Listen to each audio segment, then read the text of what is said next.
Olá, chegamos ao sexto capítulo do livro, onde tem como título Um estudo a partir da ótica dos gestores de reformas curriculares na escola. A autora é Sandra Faria Fernandes e a equipe que irá discorrer sobre o texto é composta pela Samantha, Tárcia, Jessiane, John Lennon e eu, o Ebert. A autora desse texto, ela é supervisora de ensino e ela é responsável pela oficina pedagógica na diretoria de ensino de Santos. E ela acompanhou, junto com os gestores, o processo de implantação da nova proposta curricular em escolas pertencentes a essa diretoria de Santos. E o termo acompanhar é apenas porque não competia a eles testar ou propor algo sobre o projeto, mas apenas de acompanhar essa implementação e tomar as melhores decisões acompanhada do trio gestor, que era composto pelo diretor, um professor coordenador e um supervisor, né? E essa proposta ela era prioridade na política educacional da Secretaria Estadual de São Paulo nos anos de 2008 a 2010. E a partir da análise desse momento de implantação dessa proposta curricular, seriam delineados alguns subsídios para a reflexão desse projeto. E com base nesse cenário, né, a questão principal dessa investigação, que nós vamos mostrar aqui para vocês, é de analisar o processo de implantação de uma nova proposta curricular no Estado, identificando assim os fatores dificultadores, né, de tal implementação e a partir da ótica de uma supervisora de ensino. A pesquisa ela foi realizada em escolas pertencentes ao município de Guajará e ela teve como sujeito de pesquisa os gestores em seus locais de trabalho, né, dentro das escolas. O objetivo específico desse projeto foi de identificar os fatores dificultadores do processo de implantação a partir da ótica dos gestores que estavam trabalhando diretamente no processo de implantação dessa nova proposta. O caminho metodológico percorrido por essa pesquisa foi de abordagem qualitativa e, embora quando predominantemente fosse qualitativa, quando surgiram alguns dados quantitativos, eles levaram também em consideração. E como procedimento, eles utilizaram análise documental, observação participante e entrevista com os gestores das escolas.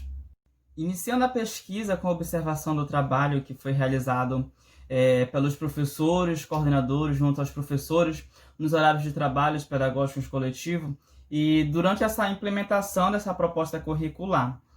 Na sequência, ela realizou as entrevistas semi-estruturadas com gestores de 2 escolas selecionadas para a pesquisa. E o critério que foi utilizado para a seleção dessas 2 escolas foi o fato de que ambas pertencem ao grupo denominado pela Secretaria de Educação como prioritárias, porque elas são instituições que os alunos apresentavam praticamente os mesmos problemas de aprendizagem, embora elas sejam de locais diferentes da cidade, né? E durante o processo de implementação, né, surgiu o primeiro documento básico que foi encaminhado às escolas, que tinha como a proposta que iria desencadear, abre aspas, uma escola capaz de promover as competências indispensáveis ao enfrentamento dos desafios sociais, culturais e profissionais do mundo contemporâneo.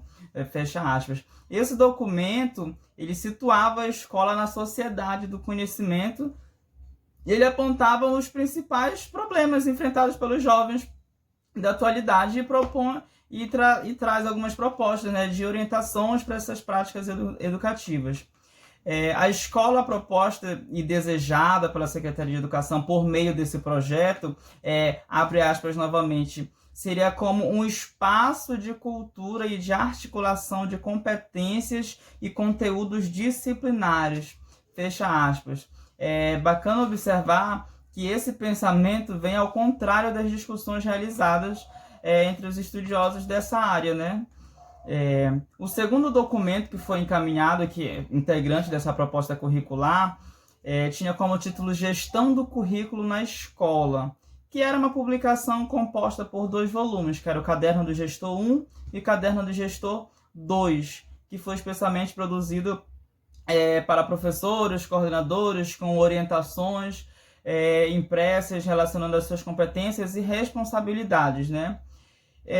Para os mentores da proposta curricular, Esse ano de 2008 ele foi de implementação apenas, né? E após alguns ajustes necessários, demandados por meio dessa avaliação, né, junto aos professores e gestores, essa proposta seria consolidada já no ano de 2009, né? E nesse ano foram elaborados alguns encaminhamentos das redes de mais 2 volumes desse caderno que eu acabei de citar, né? Que é o caderno do gestor, volume 1 e 2, que tratava da avaliação, entre outras coisas. Da organização, a organização da proposta pedagógica da escola, eles deveriam ser desenvolvida nos momentos de planejamento dos professores.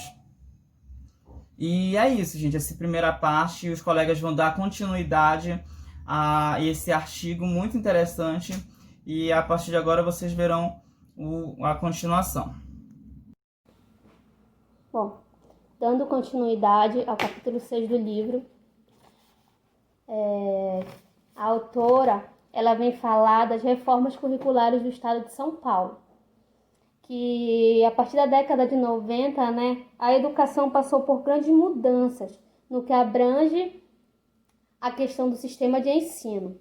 Essa mudança deu-se por meio de reformas na normatização, na administração, na definição de currículos nacionais, na constituição de sistemas de avaliação e no financiamento. Na época, surgiu um discurso de modernização educativa e da qualidade do ensino. Na época, o presidente era o Fernando Henrique Cardoso, e essas propostas visavam a entrada do trabalhador no mercado de trabalho, né? Como hoje nós vemos bem atual isso, né? Um presidente já não quer mais, já não acredita mais nas universidades, acredita que o aluno deve sair do ensino médio direto para o mercado de trabalho. Ela visava uma globalização e ela tinha ajuda e o critério de competência e competitividade. Ela seguiu uma cartilha de uma organização que naquela época era o Banco Mundial. E até hoje, na nossa LDB, né, ainda existem algumas frestas quanto a isso, alguns parâmetros e umas orientações, né? O programa Acorda Brasil está na hora da escola, que foi constituído pelo presidente FHC, ele dava mais ênfase ao ensino fundamental e ao magistério. O Silva e Luiz dizem assim, eu vou ler, que houve um melhoramento nas áreas mais pobres do país. Ainda assim, houve perdas dos padrões em centros maiores. Essa lei lá da valorização do ensino fundamental e do magistério, né? Ela é a Lei 9424/96.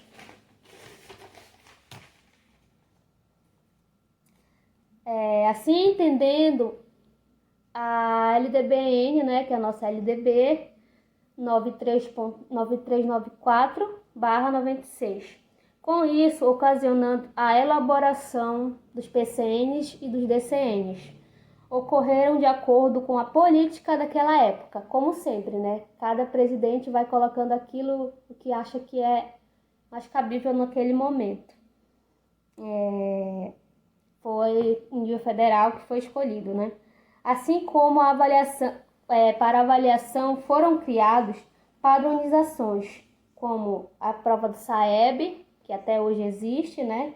Que é para o ensino fundamental, o Enem, que é do ensino médio, e existia o Provão, que era do ensino superior, eu acredito, não sei se estou errada, que ainda tem, né, aquela prova que a gente faz para ver a nota das faculdades, eu esqueci o nome agora. A primeira revolução educacional em São Paulo, ela deu-se na administração do governador Mário Covas, e não deu muito certo, tá? E já em 2002, com a eleição do presidente Lula, ele deu mais valor à camada mais pobre. Ele criou um programa chamado Uma Escola do Tamanho do Brasil. E se fez presente, né? E esse programa ele fazia várias críticas ao governo anterior, ao governo do FHC, porque ele dizia que dava mais valor ao produto do que ao processo. Ou seja, dava mais valor no que daria certo, no que seria, do que no que era construído. Continuando, né? O Lula foi lá e criou um programa. O nome desse programa era Uma Escola do Tamanho do Brasil. E ele visava e criticava muito o modelo de avaliação do antigo governo. Ele tinha 3 diretrizes, que eram a qualidade social de educação, o sistema de colaboração e a democratização da gestão. O então presidente dava ênfase à valorização profissional, à valorização do professor, ao contrário do outro, né, que dava valor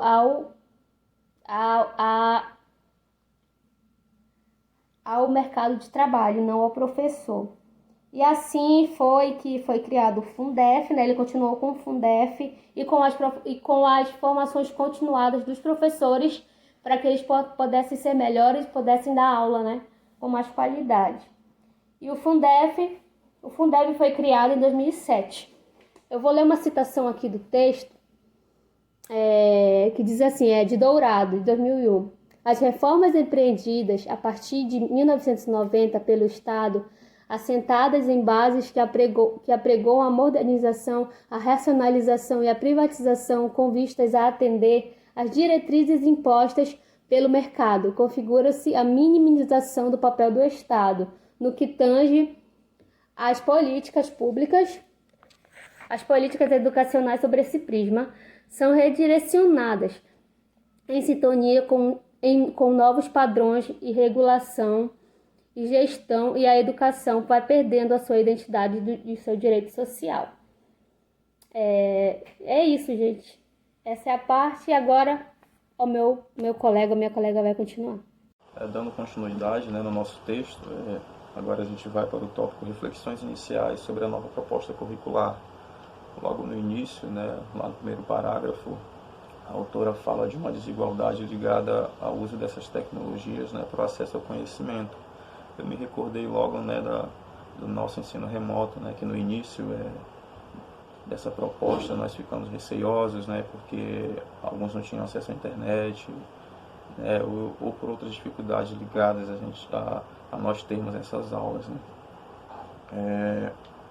A autora, ela cita também um outro autor, né, que ele diz que a sociedade do nosso século é a sociedade do conhecimento, né? E que esse conhecimento ele é um recurso maleável, ou seja, ele não é inerte, né? Ele está em constante processo de mutação, né? Em constante processo mesmo de mudança, de desenvolvimento, né? A autora também vem nos falar, né, que o jovem de hoje, ele mesmo com essa falta, né, às vezes de recurso, né, de bens materiais, né, para ter acesso a esse conhecimento, ele está buscando, né, está buscando cada vez mais formação mesmo, né, ter um nível superior, né, e dar continuidade em sua formação, né. Os mentores dessa proposta, né, eles falam sobre a significação do conhecimento. O que seria isso, né? Seria o quanto que aquilo que o aluno está aprendendo realmente vai servir na vida dele, ou quanto que aquilo realmente faz parte da sua realidade, né? O texto também, essa parte do texto, né, vem falar que a escola ela precisa estar inserida nesse contexto de mudança, né? Que ela não deve apenas ensinar, ela também deve estar aprendendo. que a equipe gestora, né, ela deve promover essa reflexão com os professores, né, para que eles possam rever suas práticas, né, e realmente problematizar sobre aquilo que está sendo, sobre o trabalho que está sendo desenvolvido dentro da escola. Mas logo a autora cita também Freire, que diz o seguinte: não se muda a cara da escola por um ato de vontade do secretário.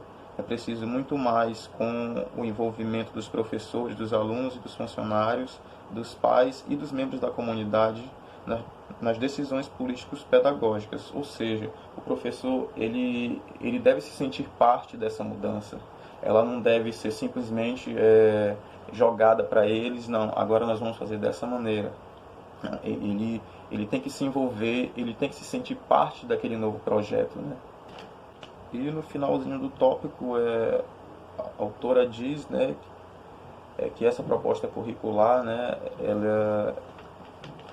ela visa um currículo em que o aluno ele possa ter um pensamento crítico, né, sobre a sociedade na qual ele está inserido. Que ele não possa, através do conhecimento, apenas se integrar ao mundo, né? Apenas se inserir ali naquele espaço, na sociedade, mas que ele possa ser um instrumento de transformação, né? Que ele possa ser um agente transformador dessa sociedade, né? Para que essas desigualdades mesmo, elas possam ir se esvanecendo, né? Elas possam ir acabando. Dando continuidade nesse próximo tópico, a autora ela vai se fundamentar em 3 temas que vão sustentar a análise dessa pesquisa, que são reformas curriculares, processos inovadores e processos educacionais. Ela vai utilizar alguns autores que discutem esse tema para servir como base, né, da sua investigação. O primeiro autor que ela vai citar vai ser Guijardo. Ele vai falar que na reforma da década de 90, o governo ele tinha a intenção de reconhecer a importância do melhoramento da qualidade da educação, visando a produtividade individual e a competitividade internacional. A qualidade passando a ser indispensável para a modernização e para o desenvolvimento, através de estratégias, de programas, de projetos de inovação e de mudanças. O próximo autor que ela vai citar vai ser Brook, que vai falar que essas reformas curriculares elas são mais complexas porque elas dependem de mudanças por parte dos professores, de fatores subjetivos como a cultura da profissão, a cultura da escola e dos incentivos educacionais, uma vez que eles têm por objetivo mudar as práticas de ensino. O próximo autor que ela vai citar vai ser Canário, que ele vai falar que as tentativas de mudar a escola elas vinham ocorrendo de forma autoritária por meio de programas de reformas ambiciosas que utilizam o Estado para criar leis autoritárias de opressoras e que grande parte dessas mudanças elas não se desenvolvem, elas ficam apenas no papel. Outro autor que ela vai citar vai ser Campos, que ele vai falar que essas reformas elas não vão atingir os países da mesma forma, por eles se encontrarem em estados de desenvolvimento diferentes. Por exemplo, no Brasil, 95% da cobertura educacional ela já foi atingida, porém os seus níveis de qualidade ainda são muito baixos. Então, o que reforça a necessidade de reformas educacionais é justamente aumentar esses níveis de eficiência no sistema de ensino, que eles vão ser revelados através dos testes padronizados a níveis estaduais e federais que a gente conhece, como a Prova Brasil, como o Enem, entre outros. E que a mudança ela não é necessária somente nas estruturas, mas também nas funções do sistema de ensino, no currículo, na formação inicial e continuada dos professores. Por último, a autora ela vai citar Havelock e Habermas, que eles vão dividir os fatores que impedem essas mudanças em 3, que são os fatores externos, que eles impedem que as mudanças elas entrem no sistema escolar, os fatores internos, que resistem e impedem que essas mudanças elas se iniciem, e por último os fatores que limitam a propagação de novas práticas no sistema escolar. Então, dando sequência, a autora traz alguns resultados de sua pesquisa. A pesquisa foi realizada em 2 escolas, onde ela fez várias entrevistas com o núcleo gestor e organizou essas entrevistas, pontuando as dificuldades no processo de implantação da proposta curricular do Estado de São Paulo. O interesse da autora, Sandra Fernandes, teve início quando ela passou a trabalhar como supervisora de ensino, onde passou a acompanhar as escolas, participando do horário de trabalho pedagógico coletivo, junto com os professores e coordenadores da escola, nesse processo de implantação da nova proposta curricular.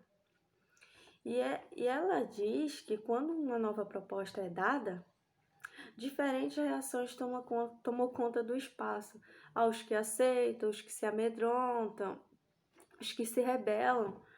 Mas o que tiramos com isso em sua totalidade é que não é bem aceito.